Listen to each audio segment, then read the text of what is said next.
It's 9 o'clock in the evening, November 30.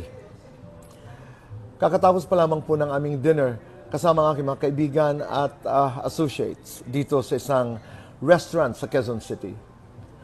Katulad ng maraming tao ngayon dito sa Pilipinas o kahit sa labas ng Pilipinas, ang pinag-uusapan po ngayon ay si Catherine Bernardo at Daniel Padilla at ang kanilang paghihiwalay.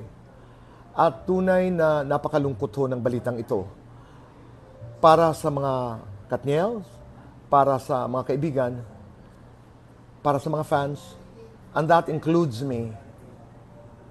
Dahil ako'y taghanga po ng tandem na ito. Ang tanong sa akin ng aking mga kaibigan, ano ba talaga ang nangyari? Totoo ba ito? Even after the statement, people are still hopeful na sana'y hindi totoo ito, sana'y